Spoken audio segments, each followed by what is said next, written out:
because this might be the inner chronicle of what we are. And we have to articulate ourselves, otherwise we would be cows in a field.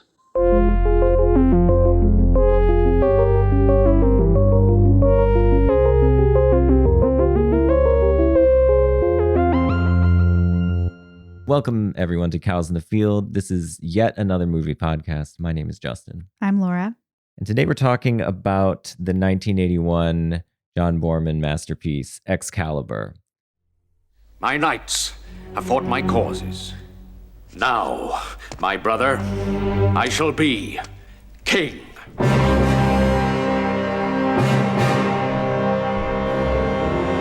Nobody shall wield Excalibur but me!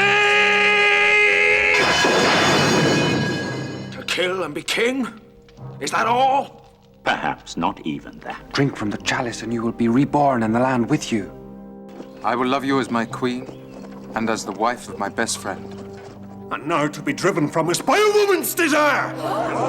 But a king should be afraid, Arthur, always. The Quest Knights have failed. They're all dead. Good and evil, there never is one without the other.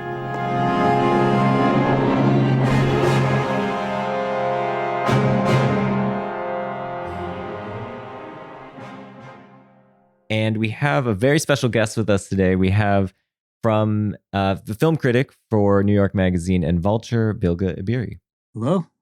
All right. Good to be here. Yeah, excellent. Thank you for coming. We're excited to have you. And so this is a movie. So when we were first chatting, actually, I think I gave you a couple of different movies, and you hit on Excalibur. So I'm actually kind of curious, like, first of all, like, why Excalibur? Like, what's your background with this movie? That's funny. I don't remember what the other movies were. Yeah, no, me neither, actually. Excalibur is a movie that, I love Boorman. And in fact, John Boorman is one of those filmmakers who I feel like, even though he's made a number of hits and a number of classic films, never quite gets the respect that I think is due him.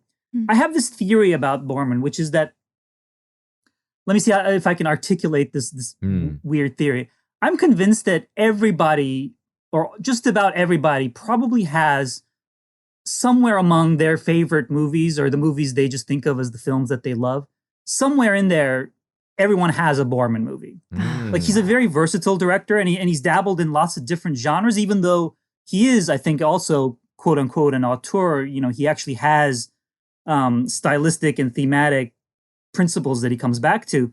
But, you know, and a lot of people won't know the name John Boorman if you say it to them. But then, you kind of list the movies he's done, and it's like Point Blank, Deliverance, Excalibur, Hope and Glory, Zardoz, and even though not all the films are huge hits, they all kind of have managed to sort of stick with the culture.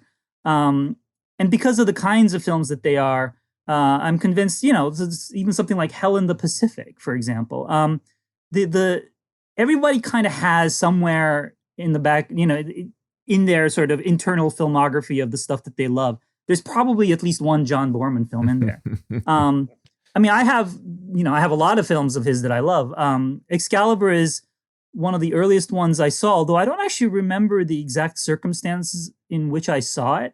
I think, in the early 80s, I probably would have seen it. I was never a big fantasy guy, but fantasy was kind of becoming a thing back then. I think I probably would have seen it around that time. I was probably too young to see it. I mean, it's an extremely R-rated movie. Yes. But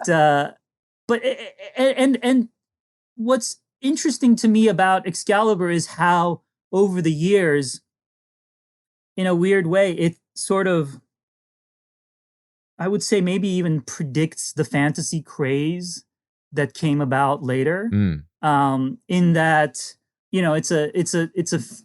even though it's a lot darker than a lot of those films, Boorman kind of was, 10, 15 years ahead of his time in realizing that a film like this, really had a potential for breakout success. And Excalibur was a pretty big hit for him, but obviously nothing on the order of like the Lord of the Rings movies and stuff like that. And in fact, Boorman for years was trying to make Lord of the Rings. I mean, the film for me is, I'll go back to it over and over again. And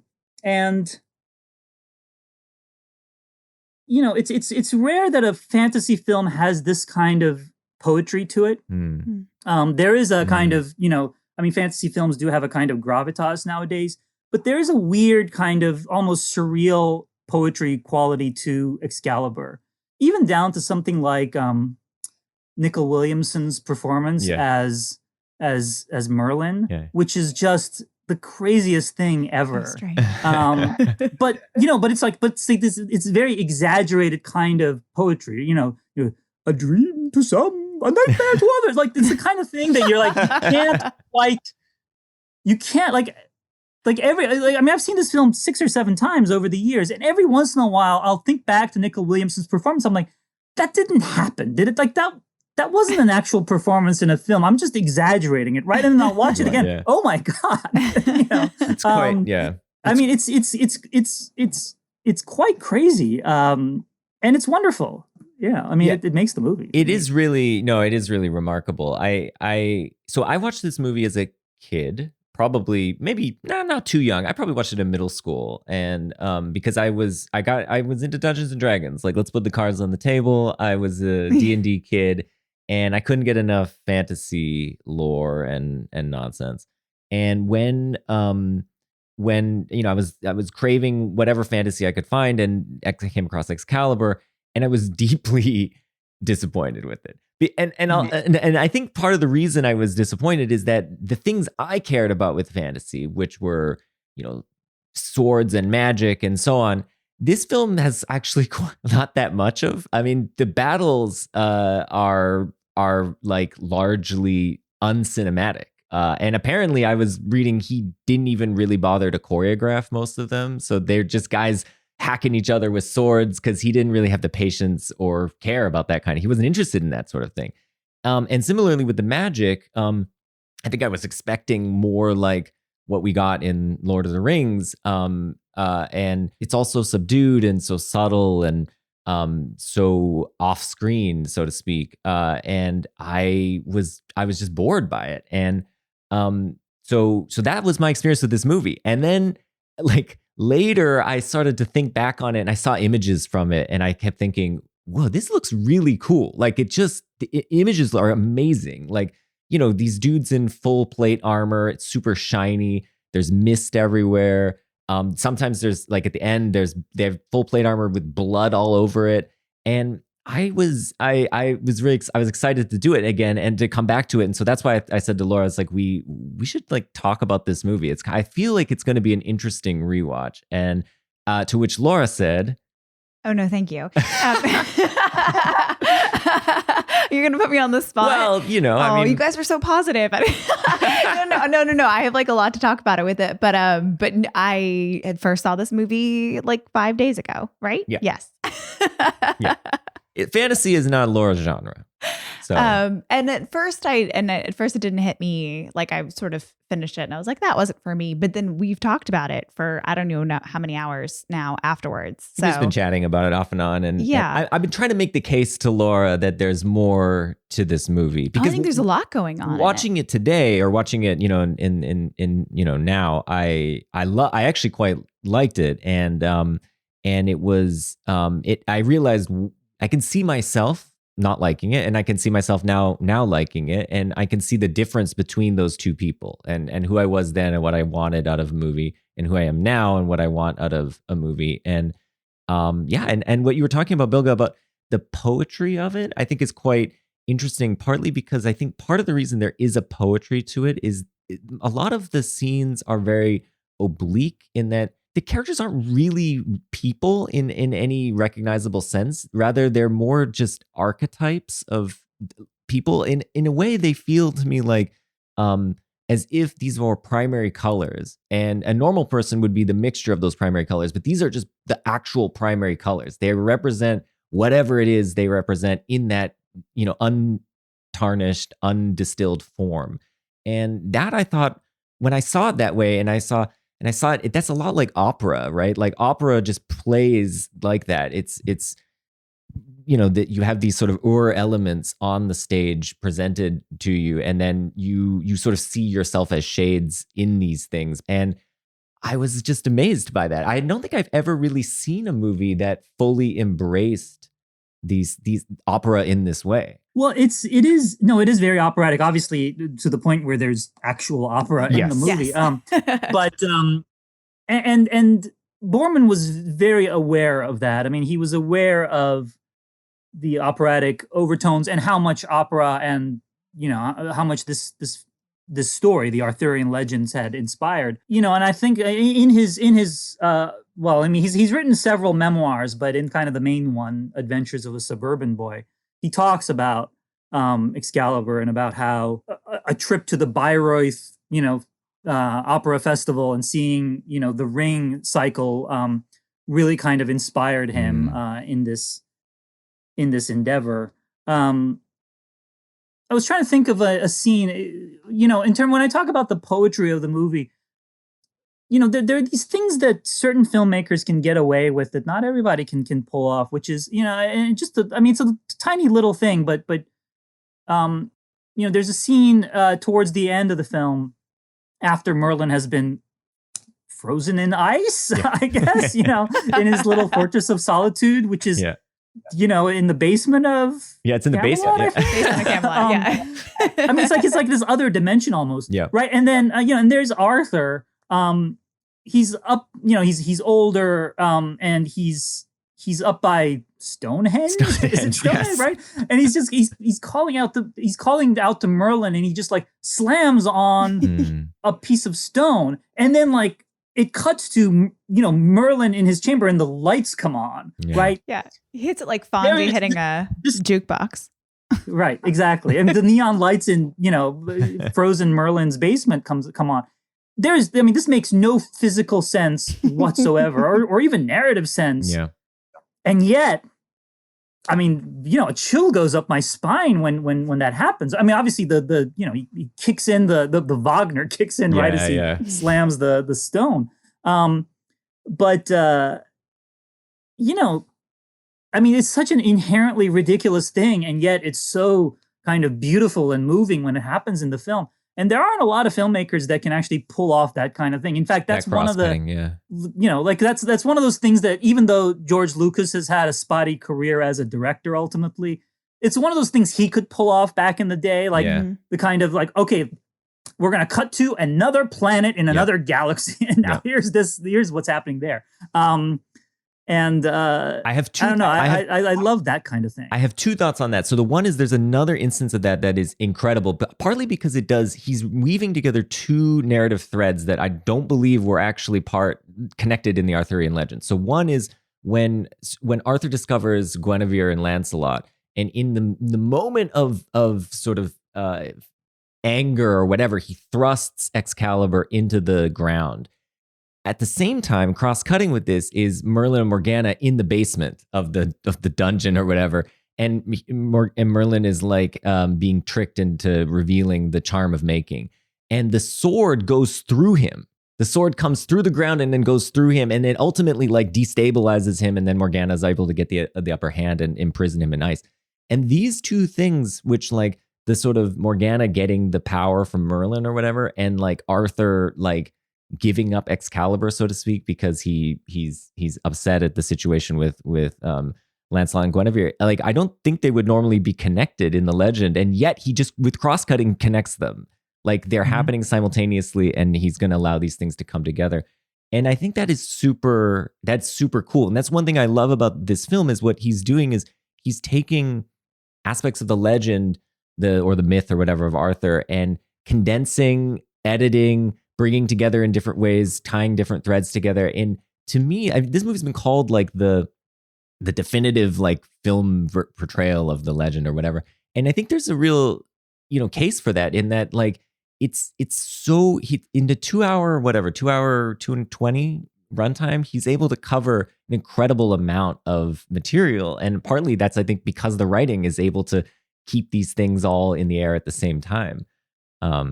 But on the other thing I was going to say was just bringing up Lucas is awesome. I'm super glad you did that actually. So because Return of the Jedi is actually my favorite Star Wars movie for exactly this reason. Because I think it goes underappreciated that that final sequence, which is the last hour of the movie or whatever, is just 3 action sequences. He's cross-cutting between them to sustain the action and everything all happening simultaneously. It is actually with the intercutting and with the kind of the way the story gains sweep and just kind of expands and expands, and goes to really weird emotional places even.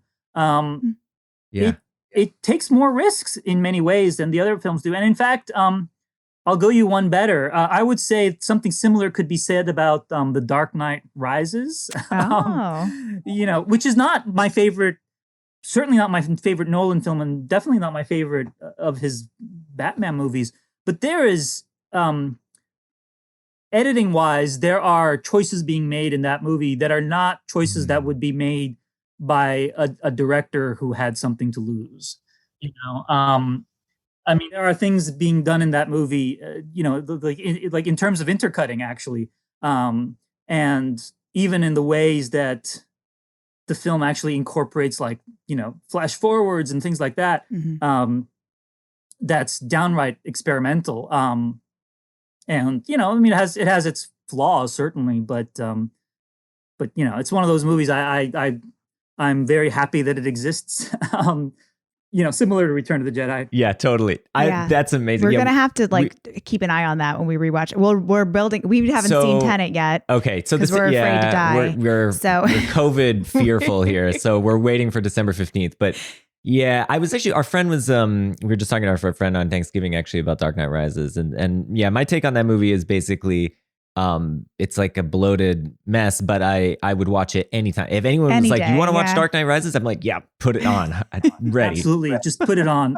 Just give it to me. No, yeah. I mean, this is like, and yes, there are dumb things. I mean, we are not going to turn this into a podcast on Dark Knight Rises, but I do have to say this. The thing I always say to myself, listen, I would give all the money in the world to Christopher Nolan, or actually anybody, to give me the Bourne sequel, the Jason Bourne sequel that occurs between Bruce Wayne getting out of the pit and Bruce Wayne reappearing in Gotham. Yes. That's on the other side of the planet.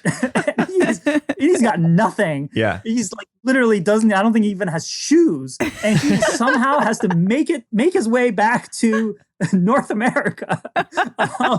Into a city that is currently like surrounded by the U.S. military. Right. Like there's a movie there.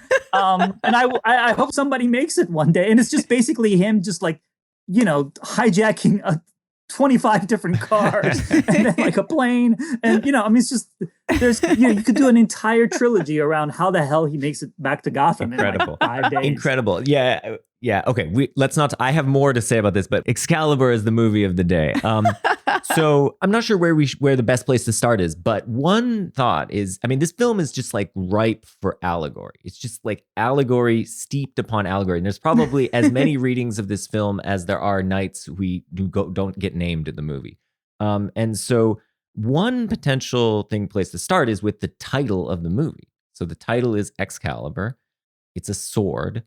And I was sort of thinking, what are some of the allegorical features of the sword? What does it represent? How can we think of, this all-powerful weapon in a way that the just ruler does not, in fact, use to kill anyone with, right? It's this weapon that you're not supposed to use. But it's somehow a symbol of your, I don't know, rightful dominance over the land.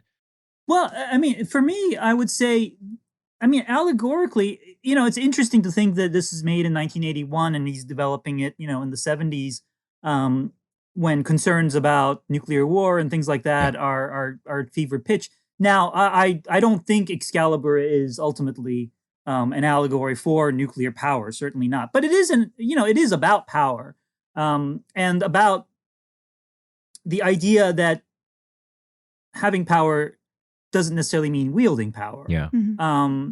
And I think that's a fascinating idea. Now, Boorman, despite his fondness for this sort of thing, and Boorman is a guy who makes a lot of movies about, or tells a lot of stories about, like, wounded masculinity, right? I mean, Deliverance, Yeah. right? Yeah. Point Blank, and I mean, obviously this one, but he's very critical of masculinity too. I mean, he's not John Milius, let's say. And he, what I find interesting about what he does in Excalibur is he somehow connects it to the land, right? I mean, even though Excalibur is a sword, the idea is that it was forged at a time when humanity and nature and the earth were in harmony. And more than anything, Boorman is actually an environmentalist, right?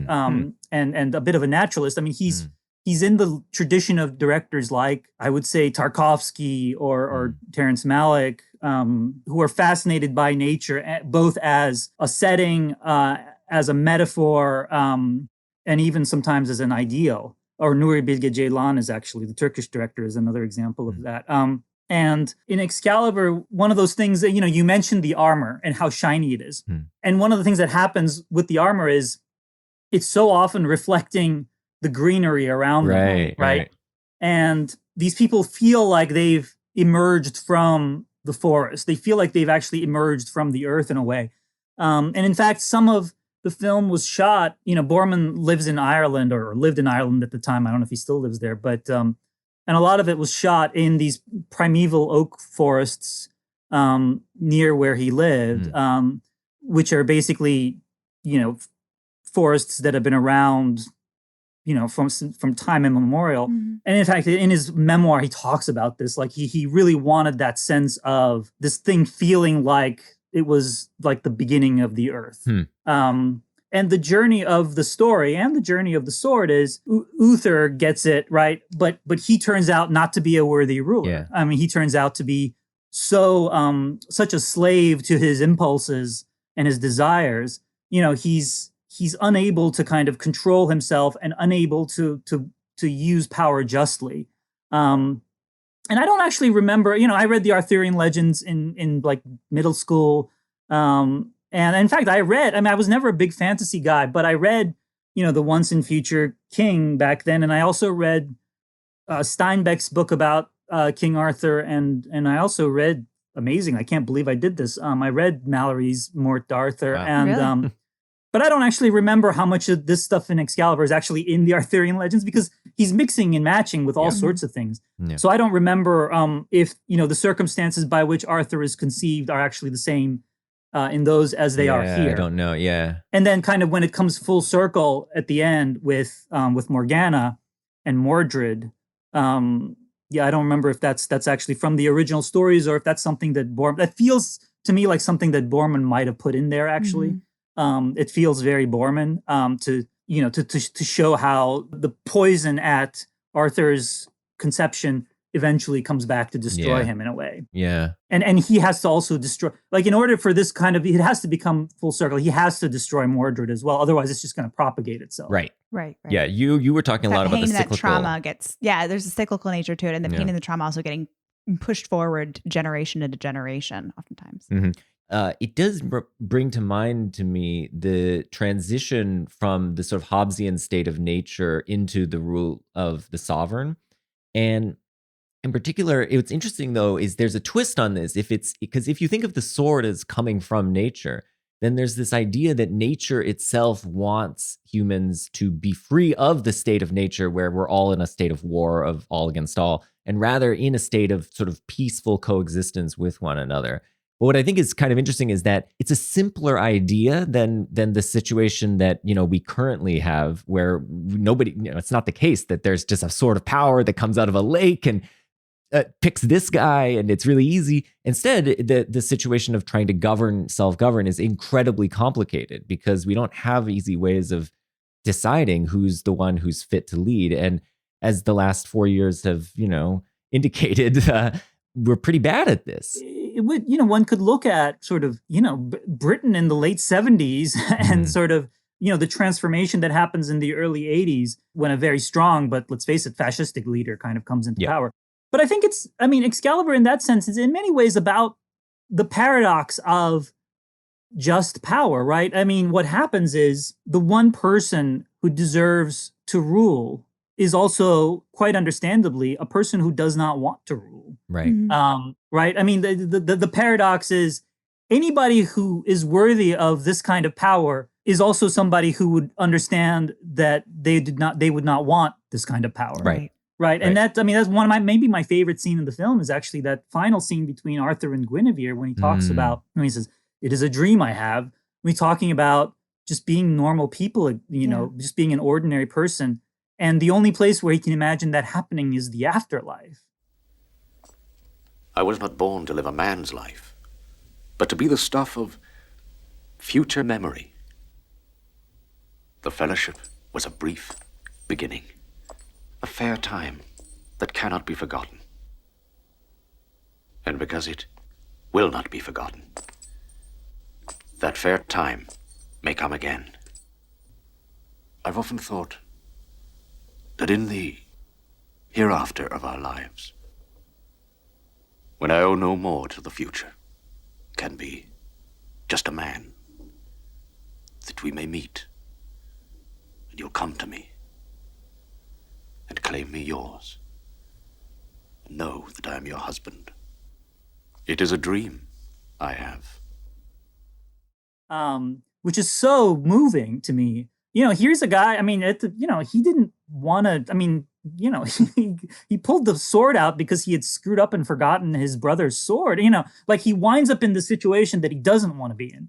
And he shows all this humility, which of course is, those are elements we like in a character, right? And in fact, that scene where he asks, is it Patrick Stewart to knight him? Right. He asked that. Yeah. Mm-hmm.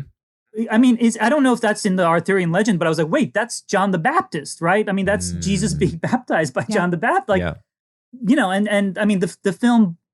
The film borrows all sorts of elements like that. Again, yes. For all I know, that might have been in the original stories too. But though of course, obviously, they might have gotten it from John the Baptist, or vice versa. Who knows? Yeah. But that is such an appealing thing for a character to do. Yeah.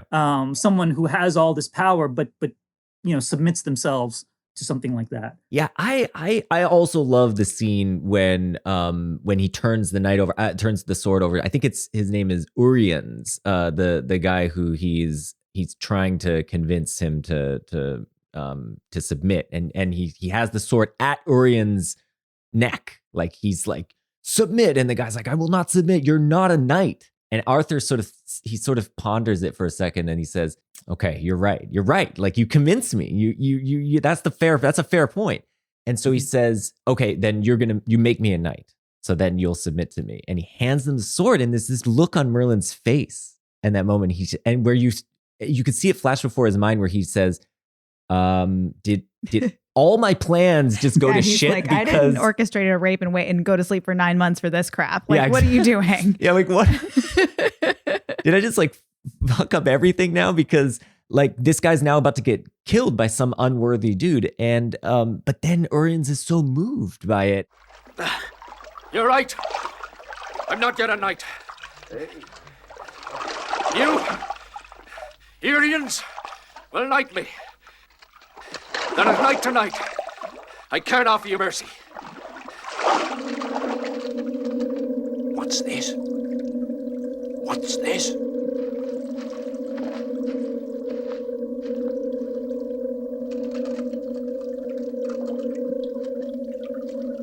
Keep it, Urians!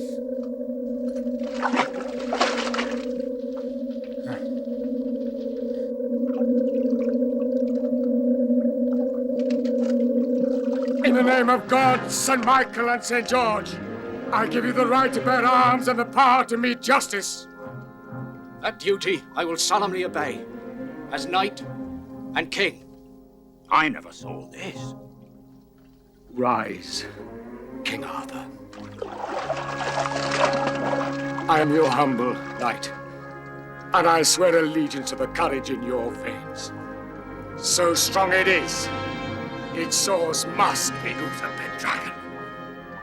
I doubt you no more. I really find that scene very moving because you see the emotion on his face, and he says, no, you're I can't do it and he knights him, and I think that is, as you put it, Bilge, I think that's exactly right, that there's this feeling of the worthy guy is the guy who would not use the not use the power that's been vested in him for his own self-interest. Like he and we see this again and again with Arthur, where, when Lancelot is when Gawain calls out Guinevere as sleeping with Lancelot or coveting Lancelot or whatever, Arthur refuses to defend her honor. And that's important because she as a husband, he owes it to her to defend her honor, but as a king, he's the enforcer of the rules, so he can't do it. He has to put justice first. He has to rule justly, not put his special interests before his role. You dare accuse the Queen, Gawain? I do! I protest my innocence! Were I not king, I would make you pay with your life for what you've said. Will you not champion me? I cannot. I'm your king, and I must be your judge in this. Lancelot must do it. He also stands accused. I decree that at sunrise 2 days from now, the champions will meet, and the truth shall be known. For by the law of God, no knight who is false can win in combat with one who is true. I find that just really wonderful. And I think it's a lesson, though, that I think exists today. Like, I think one of the virtues I think that we desire in a leader is literally, I'm sorry to say this person's name again, but literally to be the exact opposite of Donald Trump, to be someone who puts, we talk about like public service as this thing where you're making sacrifices, right? You have a lot of power, but you're supposed to make sacrifices because you have that power. That's the honorable thing to do. And for a long time, I think, I don't know. I mean, in ebbs and flows of American history, there has been people who've held that standard to varying degrees, and it feels unusual that now that we have someone who's so blatantly flouting those rules, which we've taken. I mean, they're not rules because they're not even, there's nothing enforcing them. It's just like norms. They're norms that, that's what you do.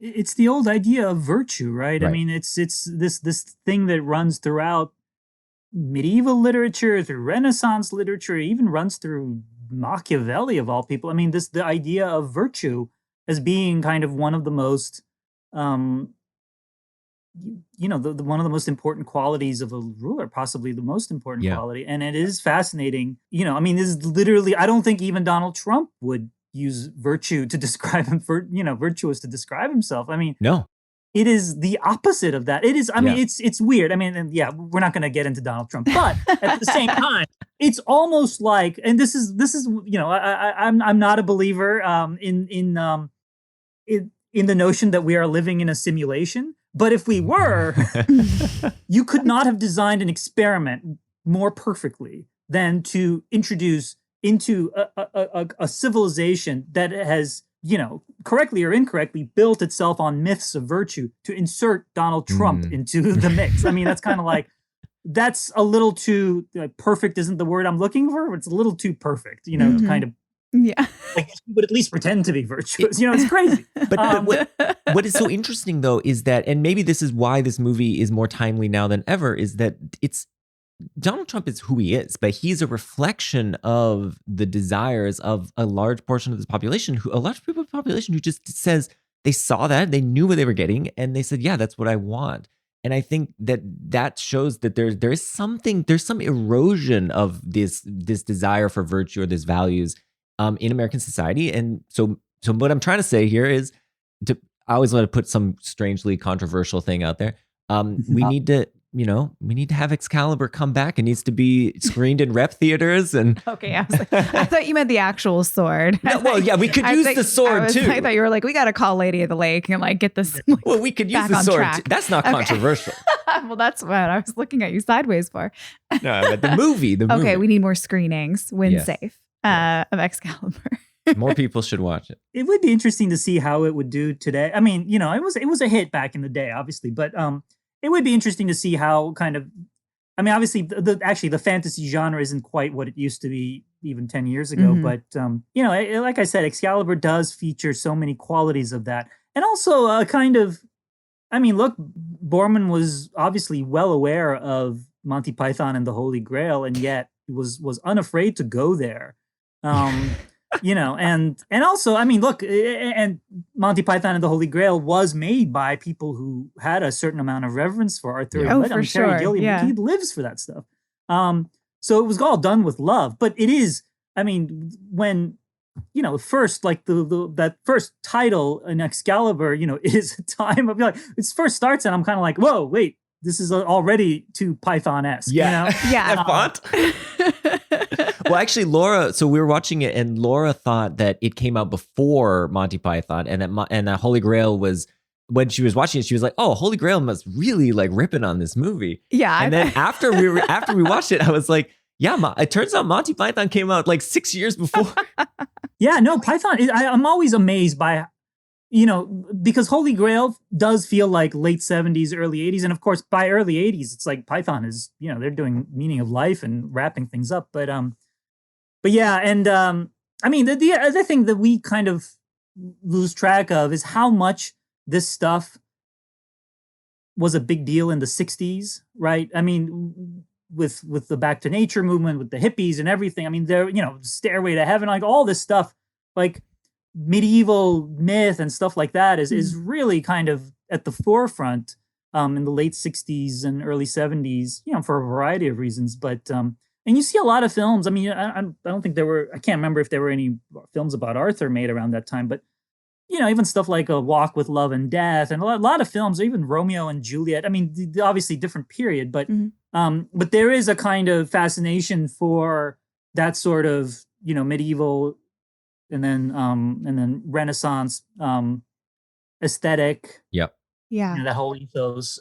So Python, I think, grows out of some of that stuff. Yeah. Okay. And I think probably, Boorman was animated by that stuff as well. I mean, a lot of his ideas are from the 60s in that sense. On that, actually, I was thinking a lot about the central difference between Merlin and Morgana is a difference between how much you feel like you can use your power to control nature or how much you submit in a certain way to nature's will and harmonize with nature, right? To go with the flow, to recognize, I think Merlin recognizes that nature is desirous of a leader that will unite the men. And so he helps to bring that about.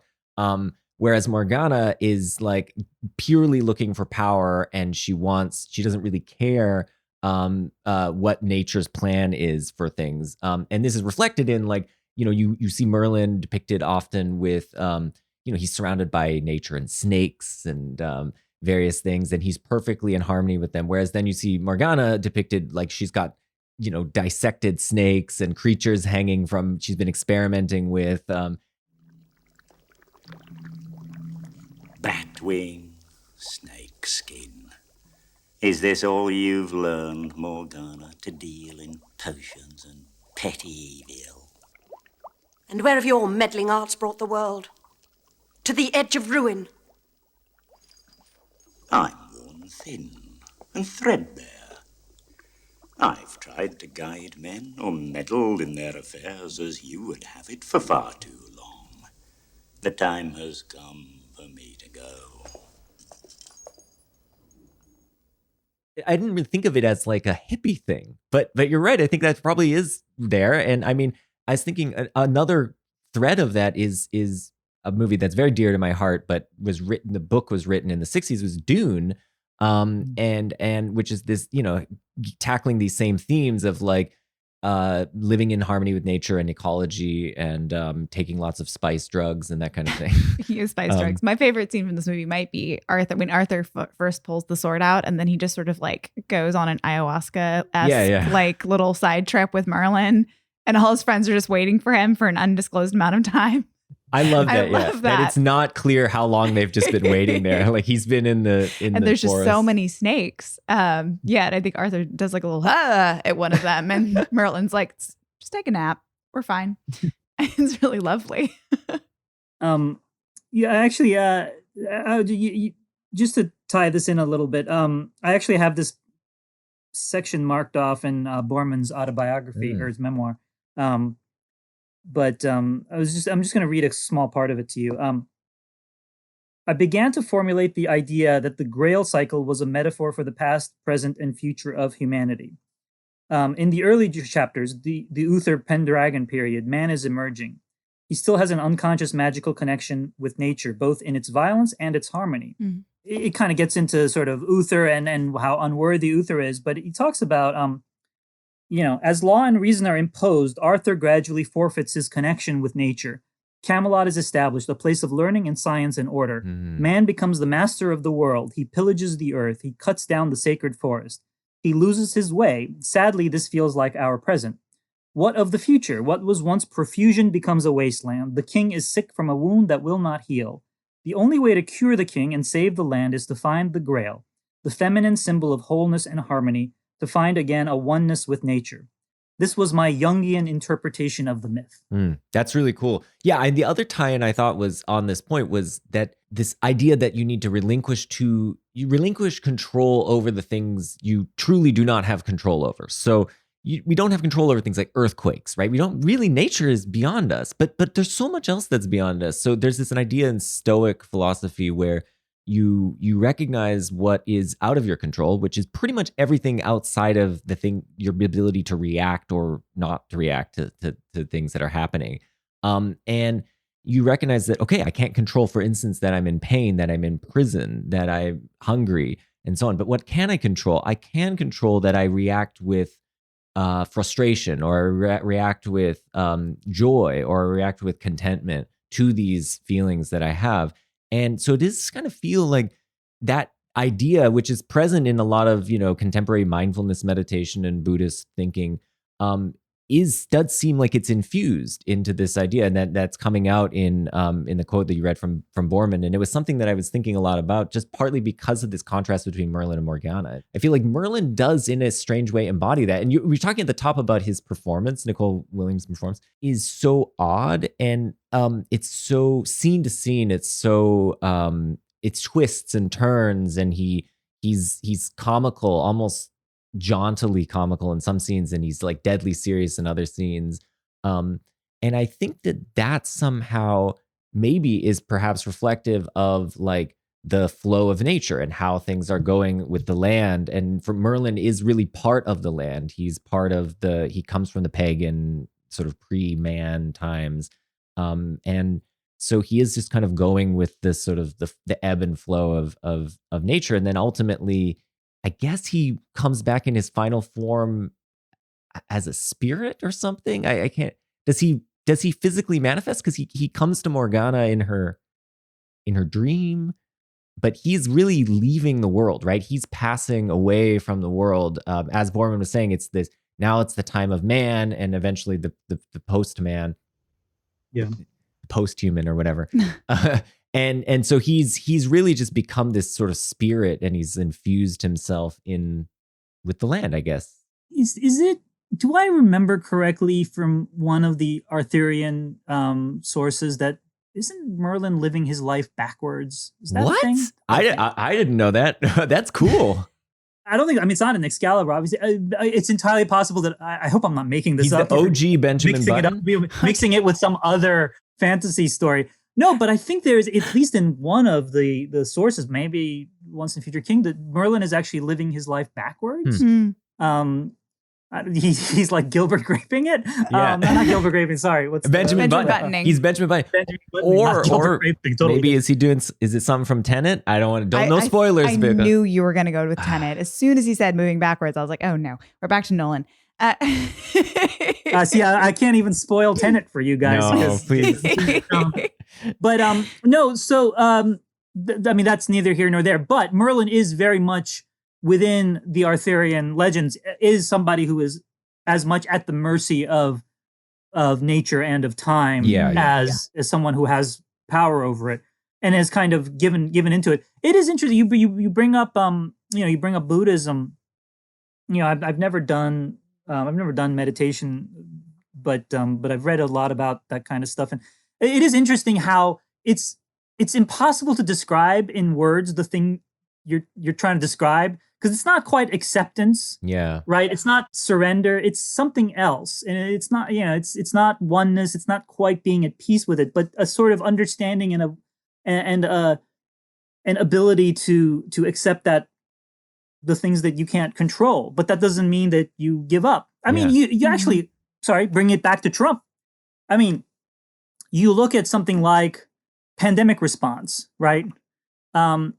Which is, I mean, if you look at it, it's very much a story about how we are very much at the mercy of nature. Yeah. And also how anything we do has to understand how nature works, and that we are in many ways powerless against a lot of things. Yeah.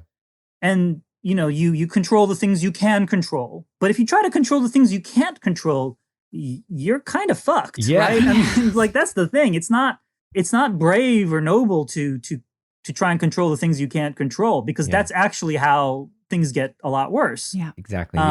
Yeah. And to bring it back to Morgana, I mean, the lesson ends up being, in her case, like she really is defeated by her attempt to control everything, because she's been burning so much magical energy keeping this glamour of her young appearance alive, that she sort of consumes herself when she's kind of tricked by Merlin to give off the charm of making, and that drops the glamour. She's like expires all of her powers, and then her son sees her for who she really is, as this like withered husk of a person. She's been consumed, like, I guess, like the Emperor in Return of the Jedi, by the dark side. And then I don't know quite what motivates him to kill her in that moment. Maybe it's disgust. Maybe he's confused that he doesn't know who she is. And if you look at it from a psychological perspective, I mean, Morgana sees what Merlin's power can do. And she's traumatized and ultimately corrupted by that because she's witness to it. Yep. Arthur isn't the witness to it. Arthur is the product of it. Right. But Arthur doesn't see that, right? Arthur, in some ways, and once he understands, I mean, he kind of lives with that shame, right?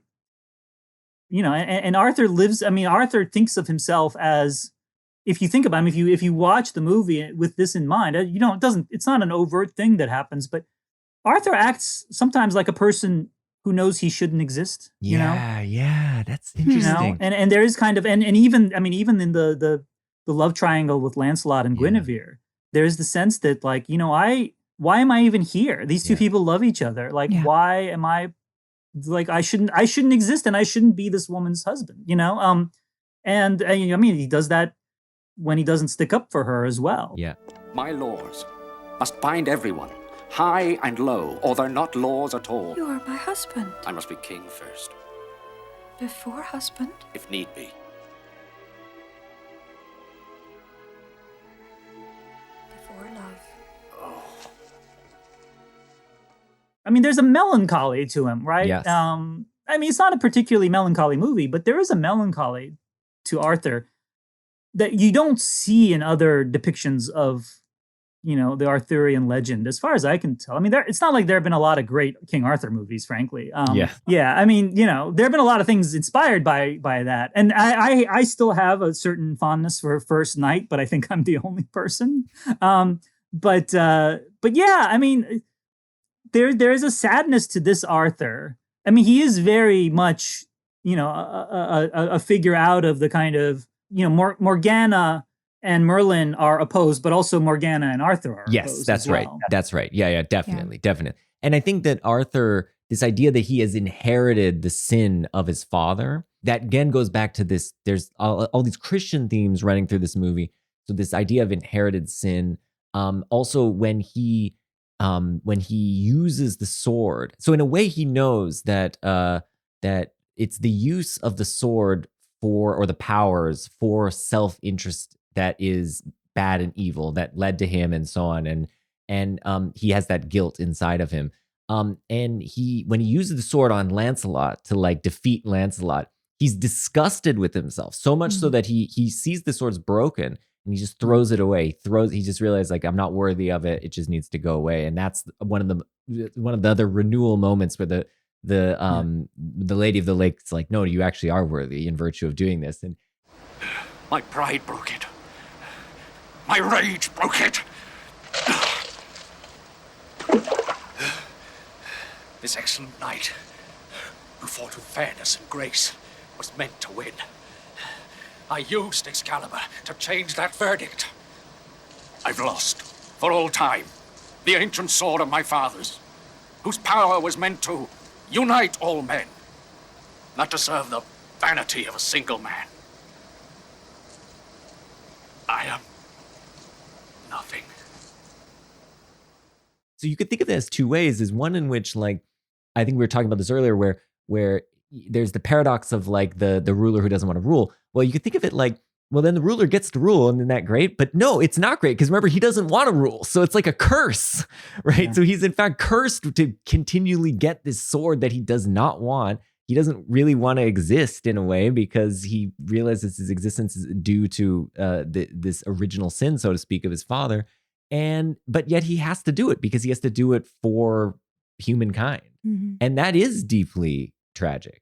And that's really, I never thought of Arthur in that way as a tragic figure, but the way you put it here, that is kind of bringing that out. I think that's really interesting.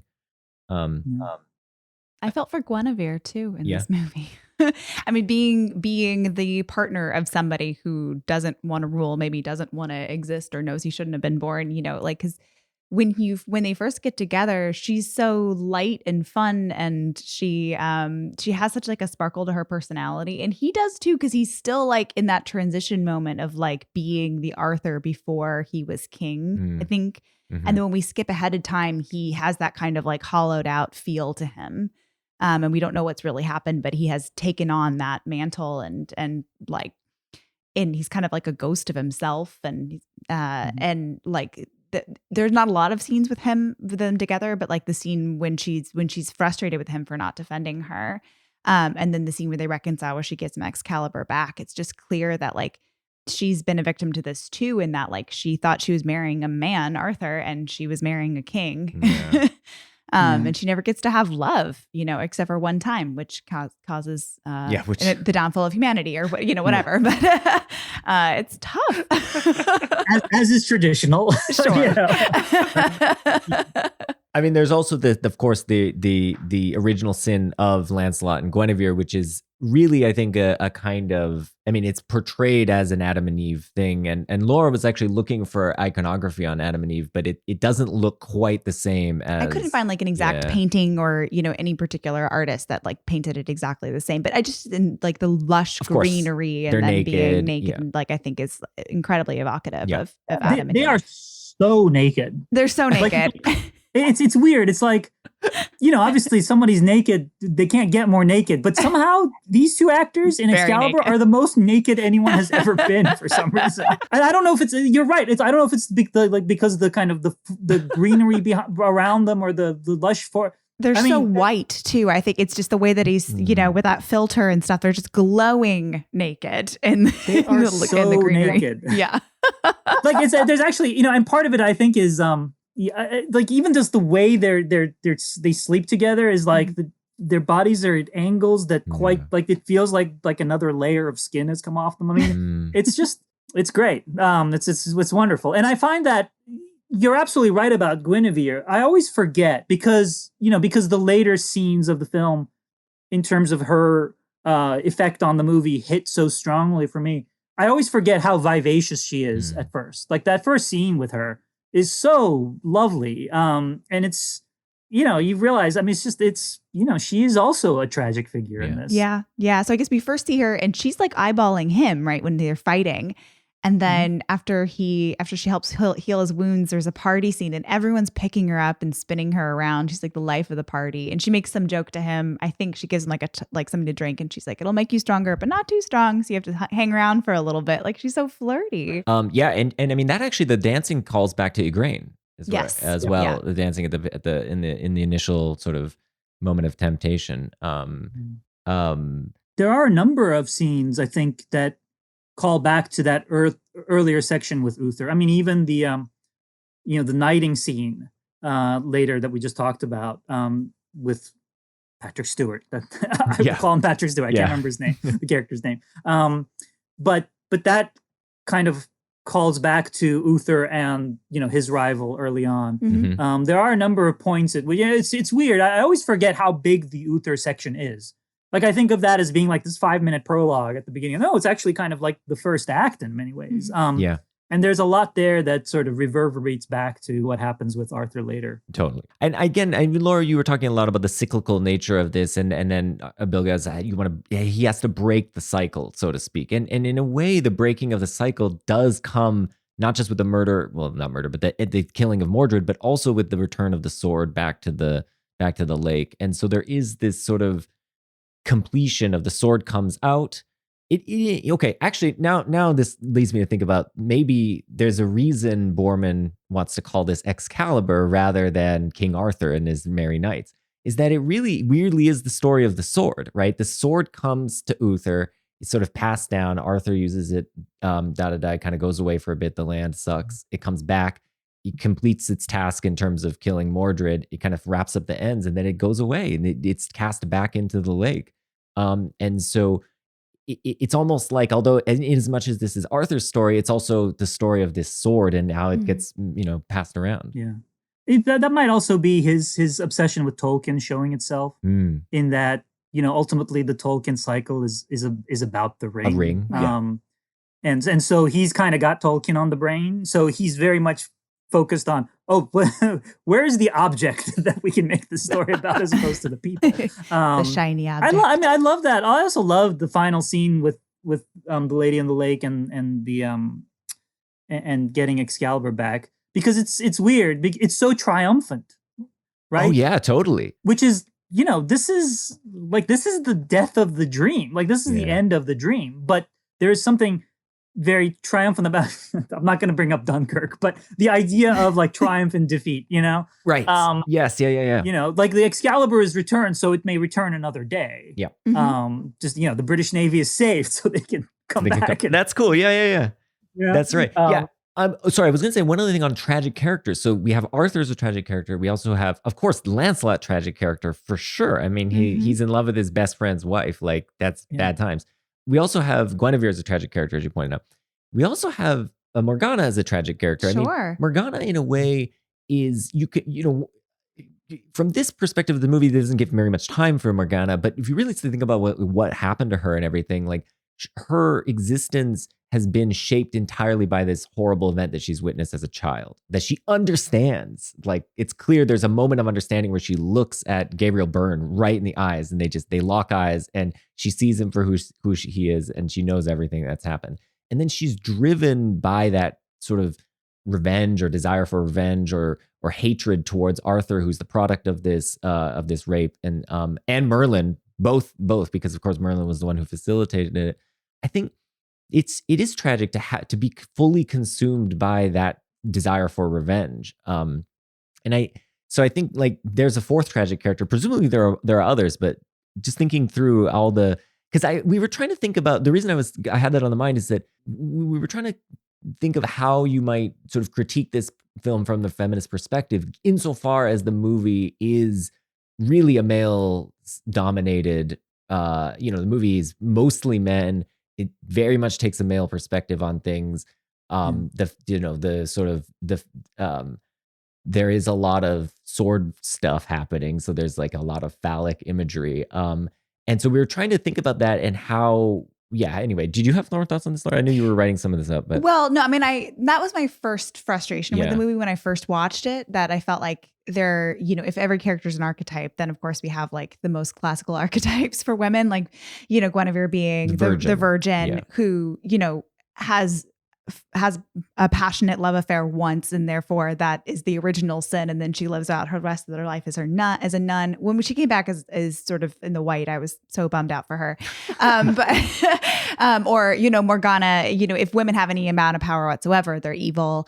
I was frustrated by that in the first when we first finished the movie, but I actually think, as I mentioned before about like the time they do spend on Guinevere, and I think too, John Boorman does a good job with, given that nobody has a lot of time for a lot of development, he does really pointedly show you how Morgana experiences that trauma of watching her mother be raped. And then, that child be taken away from her and she's screaming, and she watched her dad come in and she closes her dad's eyes. I think like in a very quick bursts, we get enough to sort of like have some compassion for Morgana, even though she really sort of spins out and becomes, pretty power hungry and evil in the end.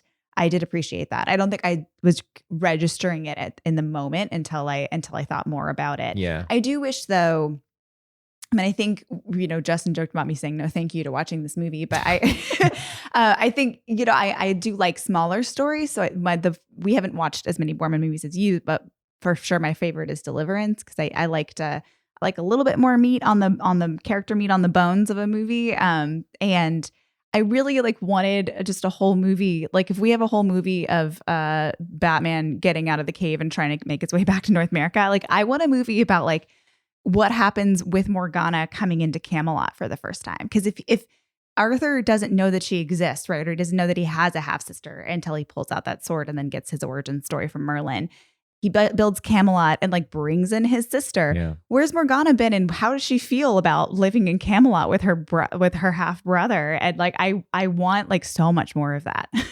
yeah, no, it's true.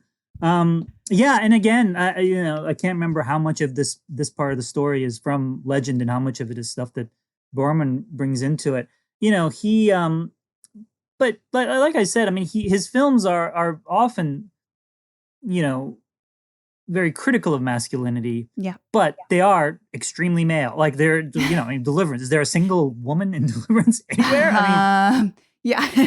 In the end, I think. Yeah. they serve some food. But then that movie is incredibly critical of masculinity, and also a dude movie. Yeah. Or Hell in the Pacific. These films are, just wall to wall dudes, but it is kind of about what happens when when you are in a situation this is all wall to wall dudes. So Boorman, I think he kind of understood that was where his strengths lay. But he's a very, later films, it's interesting. You look at something like Where the Heart Is, which his daughter wrote, which was not a successful film, but which I've always really loved. You'll see kind of the interesting things that happen to his characters. And also he himself has written about this and has made a couple of films about this. But when he was a child, and his dad was off at war, I believe, his mom had an affair. And this was kind of this central image in his life. Mm-hmm. And he has made film. Hope and Glory was all about that. Mm. So he kind of has this idea of how a child's life is transformed by what they see. That's interesting. Wow. Early on. And it's he was very close to his mom. So it wasn't like he was, he's a complicated guy with a lot of complex thoughts, and his films, I think, reflect that. And Excalibur is, even though it is very archetypal, I think he still is a pretty good student of behavior.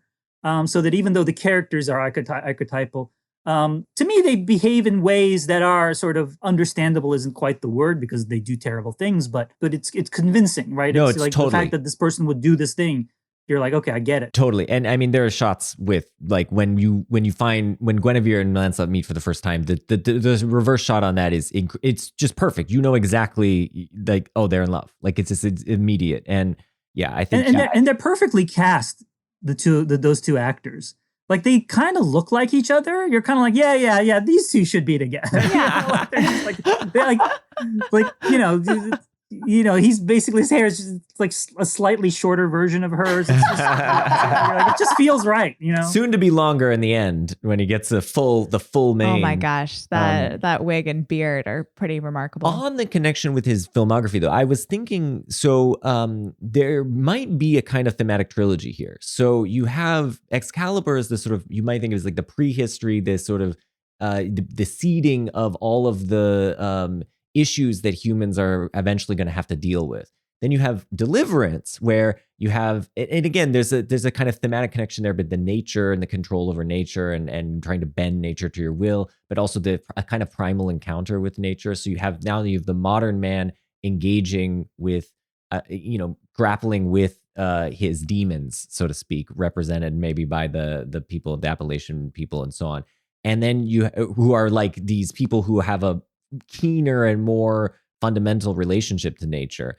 And then you have Zardoz, where now you have post-humans, right? The humans have evolved into Eternals, and they don't have any of the baggage that humans have. They have their own set of baggage, right? They don't have any sexual desire. They don't have any like Oedipal complex, right? Instead, they have like this weird fascination with sexual beings like Sean Connery. And so there's these, right? They're all like inspecting him and fascinated by the fact that he can get an erection, which is a major plot point of Zardoz. And so I saw that as a sort of thematic trilogy, and I was really like taken actually by, we watched Zardoz for the first time like a month ago or something, and I was really, really interested in these larger themes that Boorman was getting at, like in particular these ideas about like what makes us human and how if we transcend that, what is left over. And you have these people, the apathetics, who don't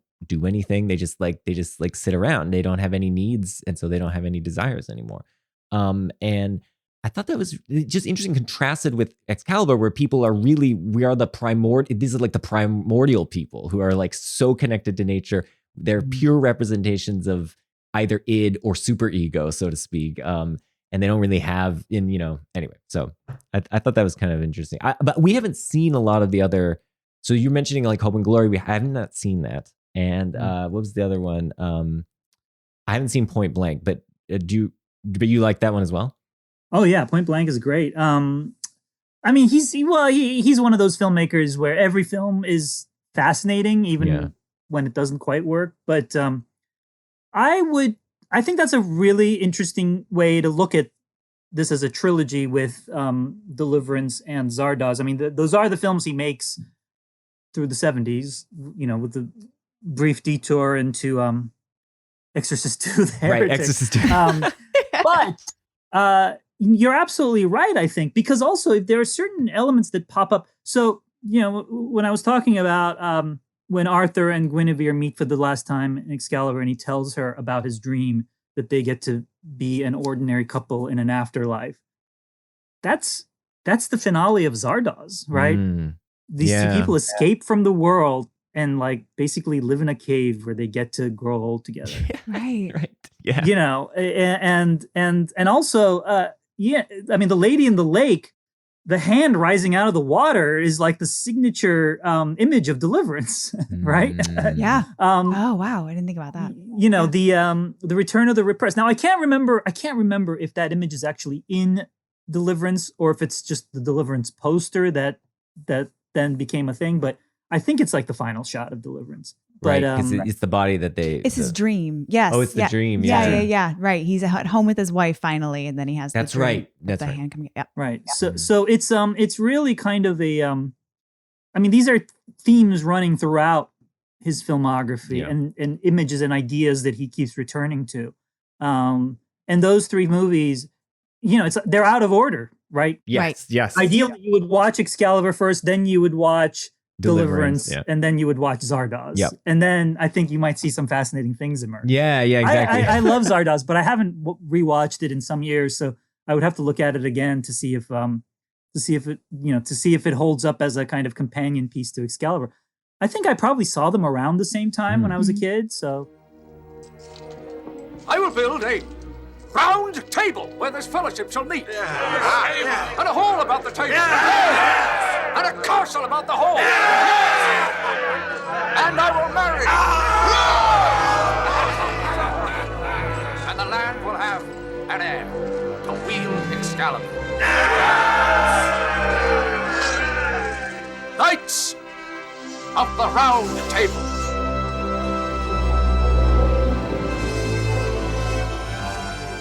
After all this heavy talk of Excalibur, fun movie, deep, allegorical, rich text, there are other Grail movies.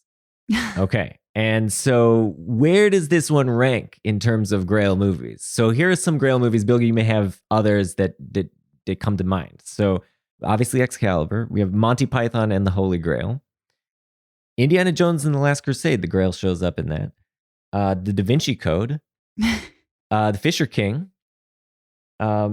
One I have not seen, but Lancelot du Lac, because I literally cannot find it anywhere. One other one that I thought might just throw in there as a kind of oddball is Don Verdine, which has a very important scene where the guy is told to use the Grail. Use the Grail. I've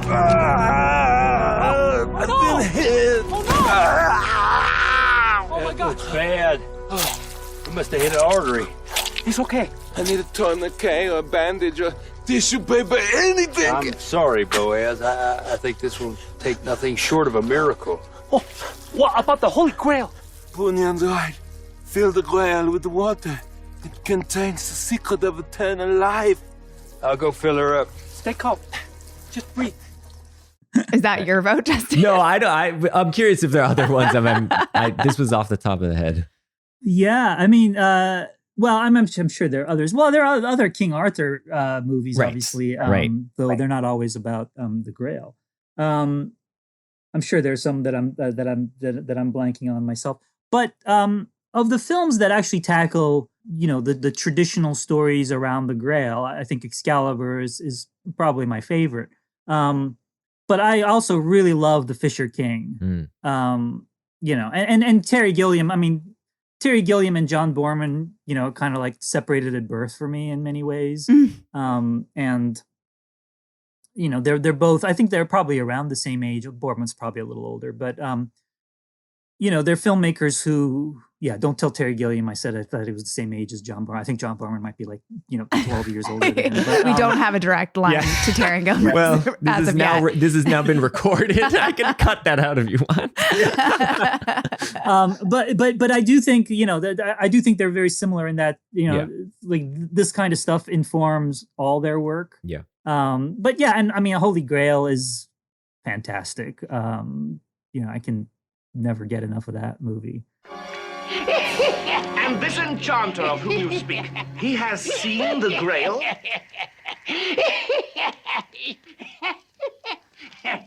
Where does he live? Old man, where does he live? He knows of a cave which no man has entered.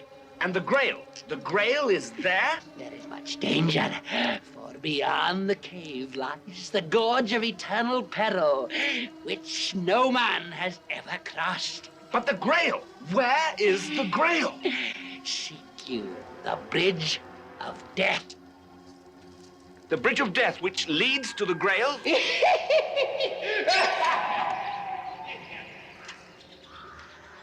Do you have a favorite, Laura? I mean, I feel like it's Monty Python. Yeah, I mean, that was just one of those movies that was on all the I didn't see Excalibur as a kid. I did see a lot of Monty Python. But the joke of having a Holy Grail beacon light above a castle is just never not going to be funny to me. Yeah.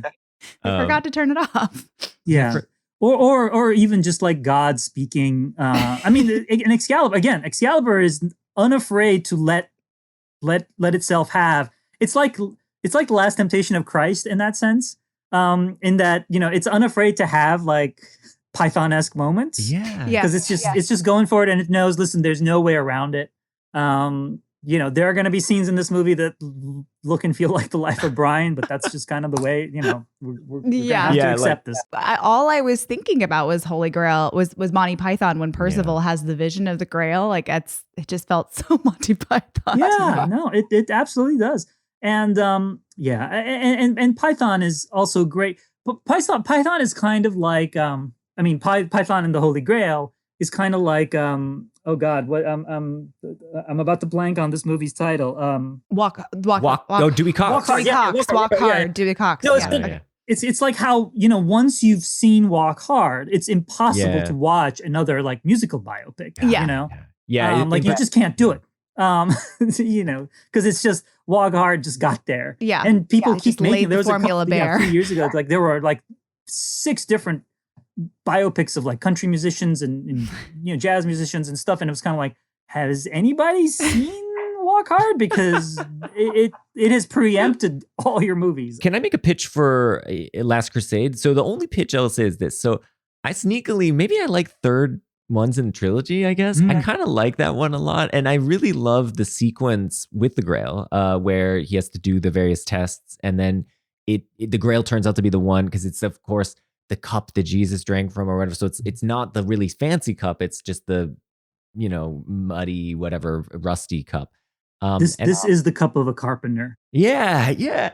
And I thought that, I always loved that. And maybe it just goes back to like my like Dungeons and Dragons adolescence, just thinking about just going through puzzles. And I feel like that is one of the like best representations on film that I can think of actually a dungeon crawl, just that sequence. So anyway, but for me, I think it's actually going to be Excalibur. I'm going Excalibur over Holy Grail. I really did like this movie a lot. That's great. I'm very happy to hear this. Yeah. I mean, I grew up with Python. It was on constantly. My parents had been in the UK when Python was first on. In fact, I think I was, I was born then. So they really were into Python, and so years later, when Python was on PBS, it was just like required viewing in my house. Yes. I see. Yeah, it was a similar thing, I think, for me. I think my dad claims, and I don't know how true this is, that like the Dallas, Texas PBS station was one of the early ones to start showing Monty Python. I think this might have been around the time that like the Wilson's father, Owen Luke Wilson's dad, was at PBS in Dallas, Texas, and like apparently had a hand in this. I don't know how apocryphal any of this is. But my dad claims that Dallas, Texas had like the jump on Monty Python. Not more than England, but in the US. I mean, PBS, so when would this have been? Around when? I'm not sure exactly when he was watching this, but because I one of my first jobs out of college was working for BBC Worldwide Americas, which was the arm of the BBC that sells BBC programs to channels in the Americas, North America and South America. And this was also around the time BBC America was first being created. Like it was like, at experimental stage, it had just a few subscribers. But, I had all these spreadsheets showing me like all the different channels around the country and around the world that had licensed BBC programs. And in some cases had helped finance them and things like that. And, the PBS and Python and also PBS and Faulty Towers were like this. Like that was like that was just an engine of dissemination for Python. Oh, yeah. Okay. So thank you everyone for listening. And thank you, Bilge, for being with us. Thank you. Thank you. And sharing your time so generously. Bilge, what's your social media stuff if you want to promote it? Oh, I'm, Twitter at Bilge Ebiri, BILGEEBIRI. And you can always, you can basically find my writing primarily at Vulture these days, and occasionally at the Criterion collection. So wait, which ones? The Fisher King. I did the Fisher King. You did Fisher King? I've done a bunch of them. I did the Fisher King. There's actually the Fellini box set that's coming out. That's out now. I did the intro to the book of essays there. And amazing. I've done a few over the years. It's always, it's always a huge honor when Criterion calls. Right. So it's always like every time I do it, I'm like, okay, this is probably the last time they're going to call me. So whenever they call me again, I'm just kind of like, oh God, this is that's lovely. That is so cool. That's amazing. Well, okay. Well, here's our very mediocre social media stuff. We are at CowsPod on Twitter. We are cowspod.wordpress.com that's just our website. And our next episode will be the conversation with my friend Robert Pierce, who has been mentioned on this podcast now. He knows every location from the conversation because he's was a long time San Francisco resident. So we'll be doing a lot of location scouting with Robert. All right. Thanks, everyone. Thank you. Bye.